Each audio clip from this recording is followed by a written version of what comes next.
আসলে প্রকৃতপক্ষে আমরা যারা ব্যবসা করি আমরা সবসময় এনবিআর বলেন, কাস্টমস বলেন, এদের সাথে সুসম্পর্ক রেখেই ব্যবসাটা পরিচালনা করার চেষ্টা করি। কারণ বাস্তবতা হলো যে আমরা তাদের কাছে জিম্বি।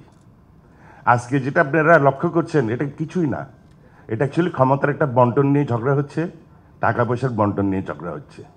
মাঝপথে আমরা হচ্ছে বিপদগ্রস্ত। এরা সারা জীবন আমাদেরকে জ্বালাইছে, এখন সরকারকে জ্বালাইতেছে, এখন পুরো জাতিকে জ্বালাবে।